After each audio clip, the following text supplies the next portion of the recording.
Not a little bit of interest. It's a fucking massive conflict of interest. Don't pussyfoot around it.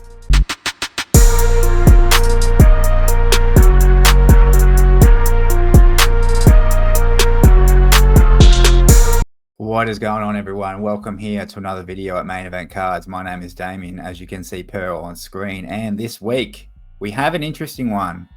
I believe this is a little bit of an interesting insight into PSA grading and why I think they have a lot of problems there.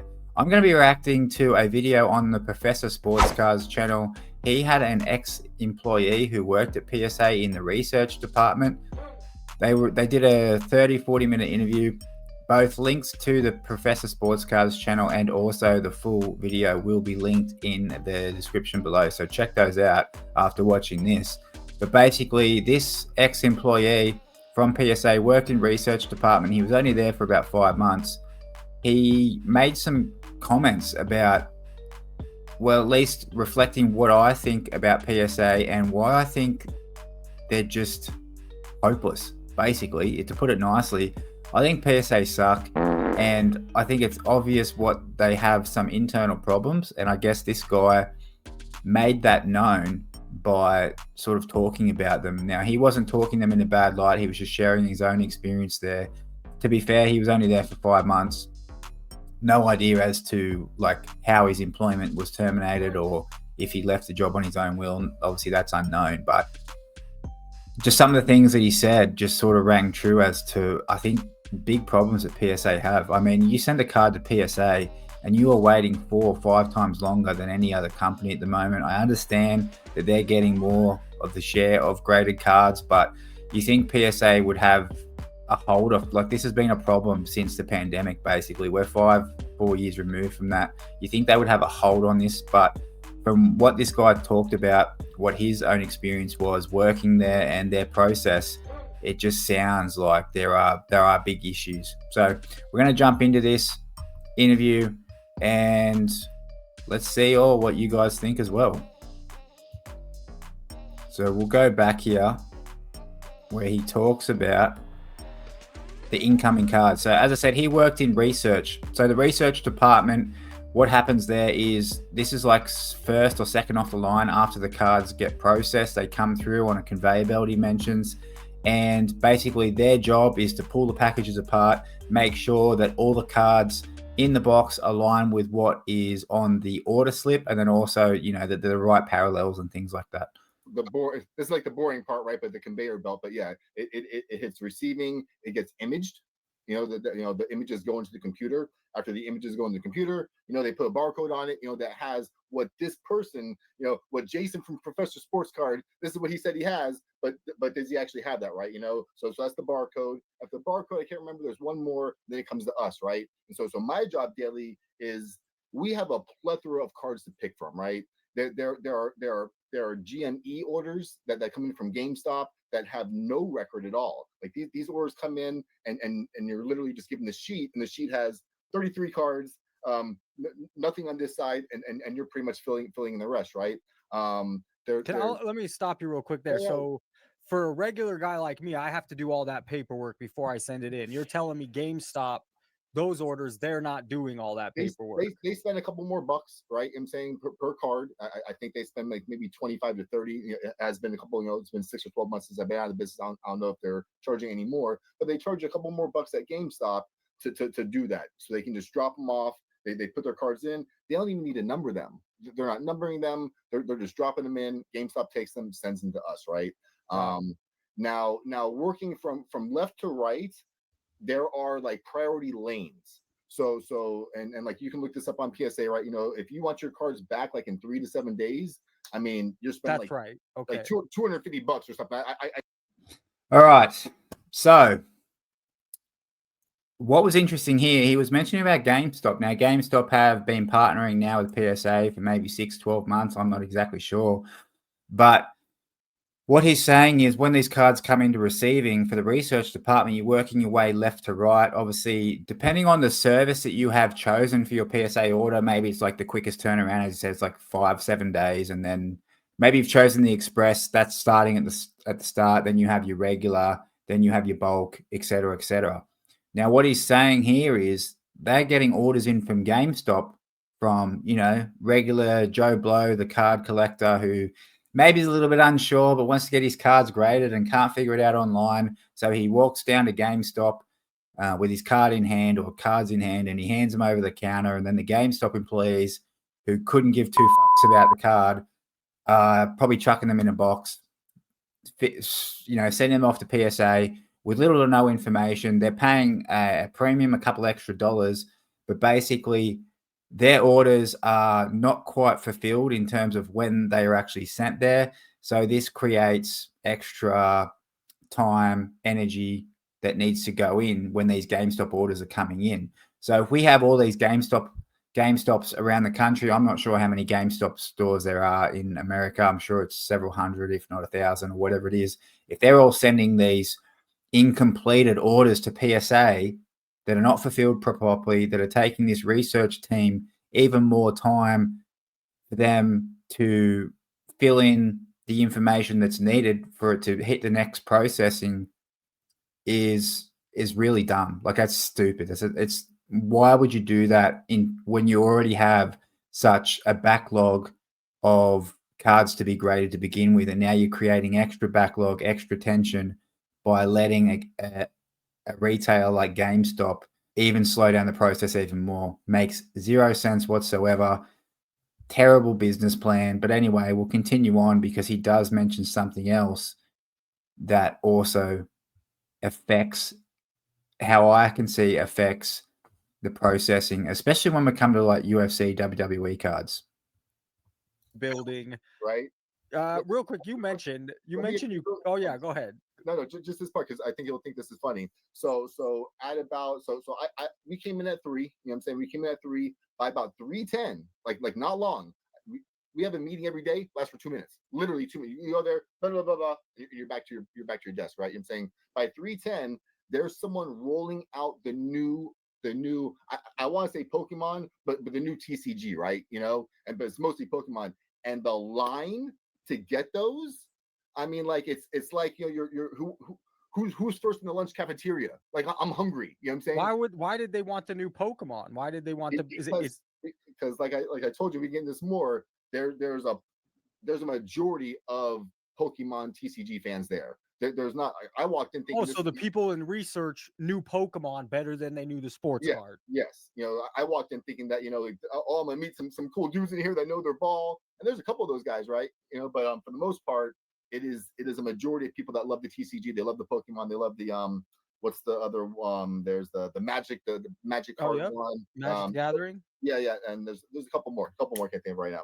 But yeah, and so the race for that was pretty. So intense. For you, it's fine because you didn't want to research that stuff. I was not in that. I will be honest with you. At a certain point, when like I wanted my numbers just to pop, you know, like I like, you know, let me show them I'm you know, I would grab a couple of those boxes, because the reason why people like them is because a lot of people just like Pokemon in general. They love talking about it. You know, there's plenty of side stories on that. But they're easier cards. Right? You know, there's not 40 variations of a Pokemon card like there is, you know, stuff, an ultra modern baseball card. Exactly. You know, so people like them and they're easier to run through. You mentioned. All right, so here's the other sticking point that I think aligns with why maybe us who are sending in WWE, UFC cards potentially wait even longer than expected turnaround. Like, I personally have waited 4, 5, even 6 months sometimes. I'm sending bulk, of course. I have previously sent bulk submissions before, but normally the average turnaround time stated on that is like 3 months, maybe 4 months when it's really bad. I've waited, as I said, 4, 5, 6 months before for my cards. And hearing this only makes more sense. So not only do we have GameStop, which I mentioned before, are taking more resources and more time from these researchers before it's going on to the next processing stage, but we're learning that a good 50, 60, 70% of the researchers are rushing to get all the Pokemon TCG for 2 reasons. One, they're fans of TCG mostly. He did mention earlier in this interview that a good 50% love TCG, love Pokemon. 25% maybe into sports cards, and other 25% are just there for a paycheck. So that's only leaving 1 in 4 people who are actually keen for sports cards. And mind you, these are labeled, so people know what orders they're grabbing at one time, and everyone's rushing for the Pokemon because A, they're Pokemon nerds, and 2, they are easier to research because there's not so many parallels. So very interesting to hear that from his perspective as an employee there. And as I said, from at least my own experience, it makes sense why it's so frustrating and why it takes so long to be sending cards to PSA for grading, because if you have a box that says WWE or UFC cards, there ain't going to be too many employees, at least in the research department, that are going to put in their hands up wanting to look at your cards to send them on to the next one. They're going to be picking up Pokemon, thinking it's the coolest thing ever, nerding out over that, and they're just going to do the same shit every day. So once again, another frustrating, I guess, fact about PSA grading. Now, the last thing we'll move on to talk about is he mentions about PSA employees sending cards in to get graded. For the PSA employee, it was $12.50. They raised it 50 cents while I was there to 13. And you could just grade your own cards? Oh no. You can that's all you pay per card. But no. You're hands off. You can't research your cards. You can't even you can send your card in, but you can't touch it. You can't touch it. You can't. So it's just some guy's card. They don't know it's a PSA employee's card. They do know. Okay. They do know because there will be there'll be a slip. You know what I'm saying? And PSA EMP will be on there. So they know. They know. This is just your experience and opinion, but when I hear that again, that seems like a little bit of a conflict of interest, letting PSA employees grade their car. I know, not their own. Not a little bit of interest. It's a fucking massive conflict of interest. Don't pussyfoot around it. Cards, but you could send in your card. I mean, like who else would grade them though? You know what I mean? I mean, I feel you. Maybe another grading company. So we heard it there. I'm going to finish it off there. You guys go ahead. I said it's linked in the comments below. Check out the full video. Check out this Professor Sports Cards channel. But this last little point, I think, is a massive conflict of interest. I understand people want to send their cards graded, but for them to be known, because it's got PSA EMP written on it, employee, short for employee, written on the slip. I mean, I know John down in next door here, down in grading, and John's my mate. And we see each other at lunchtime and whatnot. And guess what? John's going to look after me when I send in cards because I look after John, if that makes sense. Like, that's just common sense. And I think that's a massive conflict of interest, because when we're talking about sending in cards to PSA, whether they know what they're doing or not, as I said, that could be very well debated. Some of us who have sent cards in often scratch our heads like, what's going on here? And especially when it happens on a consistent basis. But when we're talking about massive differences, especially with some of these older cards, you're talking about a massive difference between a 7, 8, 9, and even 10, when there can be very, very imperceivable differences, especially between a 9 and a 10. Sometimes you pick up a 9 and you're like, how's this any different from a 10? But as I said, for it to be known, like, yeah, you don't know who it is, but to just know that it's a PSA employee, massive conflict of interest. I didn't like hearing that at all.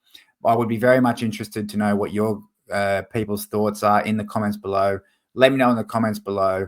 Watch this video if you're interested to see the rest of it. But that's basically the most important talking points that I want to talk about. You can hit the subscribe button if you enjoyed this video. Hit the like button. And also, if you have stayed around this long, you may be very interested to hear I have started my own Ko-Fi subscription-based page. Now, Ko-Fi is exactly like Patreon. I went with Ko-Fi because they have much better reviews for the customers' side. So regardless, obviously Patreon's more well-known, but Ko-Fi has much better reviews. Patreon has the worst reviews, bad customer experience from what I was able to find. So I went with Ko-Fi. There'll be 3 tiers of subscription. You can do $5 per month, you can do $15 per month, and you can do $30 per month. Now they'll be all in tiers: base tier, silver tier, gold tier. Get on there. I'll talk about this later in another video. If you are interested, check the link in my description for my Ko-Fi page, because you'll be getting a lot of behind the scenes weekly videos about what I got going on, not only in the card space, but if you're in those higher tiers, you're going to learn more about my personal life too. Appreciate you all watching, and I'll see you in here next time at Main Event Cards. Some guy's card, they don't know it's a PSA employee's card. They do know. Okay. They do know because Da da da da da. It's the motherfucking DOWG.